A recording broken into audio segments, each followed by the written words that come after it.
मो ना नहीं कह जाऊ सी कहते जे आप कोईला सेस बढ़ई 14 मसीहा आसला टन पिछा 400 टंका कर सत्य ना मिथ्या जो 400 टंका लेखा करके टंका आदाय कर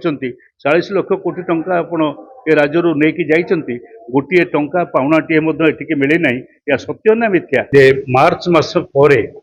आम हिसाब करवा ये राज्य पाइला केते हरैला केते मार्च मास पर आम हिसाब करवा मध्यवित्त परिवार निम्न मध्यवित्त परिवार गरीब परिवार कौ परिमाण रे शोषित होकर गला ये जो टिकस गोटे कथा मु खाली उदाहरण दौची जीएसटी कही जे वन नेशन वन टैक्सेशन वर्तमान भी 6टा रेट रहा जीएसटी टैक्स रेट गोटे हूँ 5% गोटे हूँ 18% गोटे 40% गोटे 3% सुनारे गोटे रेट नहीं ना सुनारे गोटे रेट अच्छी आ व्यतीत पेट्रोल डीजेल एक्सेप्टेड रेट गोटे रेट अच्छी एत व्यतीत 36टा खंडे रेट ये जो टोल अन्य टैक्सेशन सब रही टोल आदय एक टिकस व्यवस्था शेष एक टिकस व्यवस्था जोटा केंद्र हाथ को जाऊँगी दुर्भाग्यर कथा जे साधारण लोक भूले भंडे पैसा नवा एवं केंद्र हाथ में ठूल करने ना विभिन्न समय विभिन्न प्रकार कथा ये सरकार केंद्र में कहते ये राज्य सुधा हो केवल आज समस्त आगे स्पष्ट भाव में थोई रखुची जे जो मैंने मीडिया रे अच्छा आज नौ टिपिकी रखु मार्च मास पर आम राज्य केते परिमाण रे क्षति पहुँचब जीएसटी जो कार्य आम हिसाब करवा से कह नाई सरकार कही 18,000 कोटी टंका लाभ ये सरकार पाई किंतु मो कथार लोकसान नीति परिमाण हम बोली कहि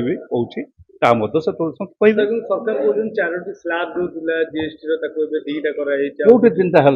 स्लाब थिला 7टी स्लाब थिला कौन थिला जीरो रेट रेट बोधे बुझी ना जीरो रेट 5% रेट 12% रेट एवं आउ गोटे 18 आउ गोटे 28 आउ गोटे 28टा टिके हायर रेट लग्जरी रेट तो समकसम थिला ए रेट थिला 28टा उठीगला 40% है पचार अधिकांश 40 लग्जरी सब 40% हो गला सेमती 2% 3% जोड़ा सुना उपरे थाए से कौ रेट तक पचारे कौ थर से आसला से रेटा से अच्छी केवल टिके आडजस्टमेंट हो 5% 12% जो 5 येटा 12 उठी जाइए 28 उठी जाइए गोटे आडजस्टमेंट उठी जाइना सब रेट एत व्यतीत से जो कहते कैस्केडिंग इफेक्ट हम ना मुझे शब्द कहूँ से शब्दटा से पचारे से कौन बुझी कैस्केडिंग इफेक्ट से कैस्केडिंग इफेक्ट एबे भी लोकों उपरे रही टिकसर जावतीय चाप रही केमिति भाव से चाप रही ना पेट्रोल डीजेल दर बढ़िया मात्रे आज 103 टंका होगा पेट्रोल डीजेल जो व्यवहार कर जो बंधु मैंने मो सामने छिड़ा होती स्कूटर टी व्यवहार करूँ गाड़ी व्यवहार करूँ चाप पड़ा जो मैंने परिबा किणुचंती से परिबा जो आसला पियाज आसला कौटू नासिक आलू आसब पश्चिमबंग उत्तर प्रदेश से ट्रांसपोर्ट कॉस्ट तादेह पड़ो जितेबाला यही रेट बढ़ी बढ़ी पेट्रोल डीजेल दर बढ़ो ट्रांसपोर्ट कॉस्ट बढ़ो दरदाम भी बढ़ो इनफ्लेशन बेसी गोटे न बढ़ी पारे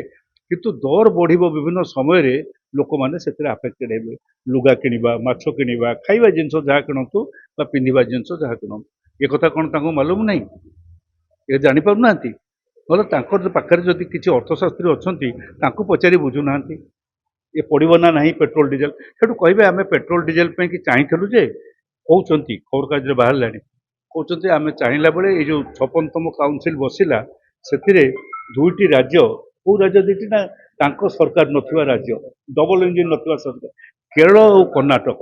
एमाने विरोध कले जो ना 40 टंका हो जाता कमी जाता 40 टंका कमी जाता हाँ से विरोध करने सत्य हो पारे କିନ୍ତୁ ବିରୋଧ ଯଦି କଲେ କମ୍ପେନସେସନ କେତେ ଦବ ଭରଣା କେତେ ଦବ ନିଷ୍ପତ୍ତି କରିଦେଇଥିଲେ ସେ ବିରୋଧ ହେଇନଥାନ୍ତା। ଯଦି ତାଙ୍କୁ ଭରଣା କରିବାକୁ ଦେଲ ନାହିଁ ଏ ଚାଲିଲା ତାଙ୍କ ପାଇଁ କି ସବୁ ରାଜ୍ୟ ଚାଲିଲା ଆମ ରାଜ୍ୟରେ ଯୋଉଠି ଡବଲ ଇଞ୍ଜିନ ସିଷ୍ଟମ କରିଛ ସେଇ ରାଜ୍ୟରେ କହୁନ ଯେ ରେଟ୍ କମାଇ ଦେବା ପାଇଁ ପେଟ୍ରୋଲ ଆଉ ଡିଜେଲର ରେଟ୍ କମାଇ ଦିଅନ୍ତୁ ସେଇ 18%କୁ ନେଇ ଆସନ୍ତୁ ଆମ ରାଜ୍ୟରେ ଏବଂ ଦେଖାଯିବ ବହୁ ପରିମାଣରେ ଆମ ରାଜ୍ୟର ମଧ୍ୟବିତ୍ତ ନିମ୍ନ ମଧ୍ୟବିତ୍ତ ପରିବାର ଲାଭବାନ ହେଉଛନ୍ତି। ବର୍ତ୍ତମାନ ଗୋଟିଏ ମଧ୍ୟବିତ୍ତ ପରିବାର ଘରଟିଏ ତୋଳିବାକୁ ଗଲାବେଳେ ନିମ୍ନ ମଧ୍ୟବିତ୍ତ ପରିବାର ଗୋଟେ ଘରଟିଏ ତୋଳିବାକୁ ଗଲାବେଳେ ଯୋଉ ବାଲି ବୋହିକି ଆଣିବ ନଈରୁ ତା ଉପରେ ଟ୍ରାନ୍ସପୋର୍ଟ କଷ୍ଟ ବଢ଼ିବ ନା ନାହିଁ ପେଟ୍ରୋଲ ଡିଜେଲ ପଡ଼ିଲେ ସେ ଯଦି ସିମେଣ୍ଟ ଆଣିବ ତାପରେ ଟ୍ରାନ୍ସପୋର୍ଟ କଷ୍ଟ ବଢ଼ିବ ନା ନାହିଁ। ଯୋଉ ଲୋକଟି ଗରିବ ଲୋକଟି ଆଳୁ ଖାଇବାକୁ ଯିବ କିଣିବାକୁ ଯିବ ବଜାରକୁ ପିଆଜ କିଣିବାକୁ ଯିବ ବଜାରକୁ ତା ଉପରେ ପେଟ୍ରୋଲ ଡିଜେଲର ଦର ବୃଦ୍ଧି ଯୋଗୁଁ ସେ ଯୋଉ ଟ୍ରାନ୍ସପୋର୍ଟ କଷ୍ଟ ବଢ଼ିବ ଆଣିଥିବ ତା ଦମ ଉପରେ ନାସିକରୁ କିଣିଥିବା ଦାମ ଉପରେ ପରିବହନ ଖର୍ଚ୍ଚ ବଛେଇକି ଯୋଉ ଲୋକ ନେବେ ସେ ଗରିବ ଲୋକ ଉପରେ ଚାପ ପଡ଼ିଲା ନାହିଁ। ଏଗୁଡ଼ିକ ସାଧାରଣ ଜ୍ଞାନ ତାଙ୍କର ନାହିଁ। ସେମାନେ ପରିବାରରୁ କୋଉ ପରିବାରରୁ ଆସିଛନ୍ତି ସାଧାରଣ ଗରିବ ଲୋକ ପରିବାରରୁ ଆସିଛନ୍ତି ନା ଆଜି ମନ୍ତ୍ରୀ ହେଇଗଲା ପରେ ସେ ଭୁଲି ଯାଉଛନ୍ତି ସେ କୋଉ ପରିବାରରୁ ଆସିଛନ୍ତି। ତାକୁ କୁହାଯାଉଛି କୋଇଲାର ଯୋଉ କୋଭିଡ ପୂର୍ବରୁ କୋଇଲାର ସେସ୍ ନିଆଯାଉଥିଲା ଏବେ 5% କମେଇଛନ୍ତି ପାଖାପାଖି କୋଟି କୋଟି ଟଙ୍କା ଅର୍ଥ ଏବେ ବର୍ଷକୁ ଲାଭ ହବ ରାଜ୍ୟରେ। କହିଦିଏ ସେ କୋଇଲା କଥା ଉପରେ ସେ କୋଉଥିରୁ କମିବ ନ କମିବ ସେଟା ପଛରେ କହିଲି ପୁରା ମାର୍ଚ୍ଚ ମାସରେ ଦେଖିବା। କୋଇଲା ସମ୍ପର୍କ ଯଦି ଉଠେଇଲେଣି ମୁଁ କୋଇଲା କଥା କହୁଛି 14 ମସିହାରେ ଆସିବା ପୂର୍ବରୁ କୋଇଲା ଟନ୍ ପିଛା ସେ ସାଦା ହେଉଥିଲା ଆମ ରାଜ୍ୟରେ ହେଉଛି କୋଇଲା ସବୁଠାରୁ ବେଶୀ ଉତ୍ପାଦନକାରୀ ରାଜ୍ୟ ଆମର ହେଉଥିଲା 100 ଟଙ୍କା ହଠାତ୍ ବଢ଼େଇ ଦେଲେ 400 ଟଙ୍କା କୋଇଲା 400 ଟଙ୍କା ପର ଟନ୍ କୋଇଲାରେ ସେସ୍ ନେଲେ ଯୋଉ ସେସ୍ରୁ ଓଡ଼ିଶା ସରକାରଙ୍କୁ ବା ଆମ ରାଜ୍ୟକୁ ଟଙ୍କାଟିଏ ବି ମିଳେ ନାହିଁ। ଆଉ ଲାଭ କ'ଣ ହବ ଆମ ରାଜ୍ୟରୁ ଶୋଷି ହେଇକି ଯାଇଛି ବର୍ତ୍ତମାନ ସୁଦ୍ଧା ପାଖାପାଖି 36 ଲକ୍ଷ କୋଟି ଟଙ୍କା ପୁରାପୁରି ଶୋଷି ହେଇକିରି ଆମର କୋଇଲା ବାବଦରେ ଏ ରାଜ୍ୟରୁ କେନ୍ଦ୍ର ନେଇଛି। ମୁଁ ଏକଥା ଯୋଉ ହିସାବ ଦଉଛି ସେ ହିସାବ ତାଙ୍କୁ ପଚରା ହଉନାହିଁ ମୁଁ କହିଲି ବୋଲି ମୋ ନାଁ ନେଇକି କୁହାଯାଉ ଯେ ସେ କହୁଛନ୍ତି ଯେ ଆପଣ କୋଇଲା ସେସ୍ ବଢ଼େଇଛନ୍ତି 14 ମସିହା ଆସିଲା ପରେ ଟନ୍ ପିଛା 400 ଟଙ୍କା କରିଛନ୍ତି ଏହା ସତ୍ୟ ନା ମିଥ୍ୟା। ଯୋଉ 400 ଟଙ୍କା ଲେଖା କରିକି ଏତିକି ଟଙ୍କା ଆଦାୟ କରିଛନ୍ତି 40 ଲକ୍ଷ କୋଟି ଟଙ୍କା ଆପଣ ଏ ରାଜ୍ୟରୁ ନେଇକି ଯାଇଛନ୍ତି ଗୋଟିଏ ଟଙ୍କା ପାଉଣାଟିଏ ମଧ୍ୟ ଏଠିକି ମିଳି ନାହିଁ ଏହା ସତ୍ୟ ନା ମିଥ୍ୟା। ଯେତେବେଳେ ଆପଣ କହିବା କଥା ଯୋଉ ଜିଏସଟିରେ ଯୋଉ ସ୍ଲାବ୍ କମା ହେଇଛି ତାହା ଦେଶ ଏବଂ ରାଜ୍ୟରେ କୌଣସି ପ୍ରଭାବ ପଡ଼ିବ ନାହିଁ ନୁହେଁ ପ୍ରଭାବ ଖରାପ ପ୍ରଭାବ ପଡ଼ିବ। ମୁଁ ଆଜି କହି ରଖୁଛି ସେ କହିଛନ୍ତି ୟା ଦ୍ୱାରା 18,000 କୋଟି ଟଙ୍କା ଲାଭବାନ ହବ। ମୁଁ କହୁଛି ସେଦିନ ମୋତେ ମାର୍ଚ୍ଚ ମାସ ପରେ ପଚରାଯିବ ମାର୍ଚ୍ଚ ମାସ ପରେ ଦେଖିବା ଆମ ରାଜ୍ୟ ପାଖାପାଖି 18,000 କୋଟି ଟଙ୍କାରୁ ଉର୍ଦ୍ଧ୍ୱ ଲୋକସାନରେ ପହଞ୍ଚିଛି ଏଇଟା ଦେଖିବା।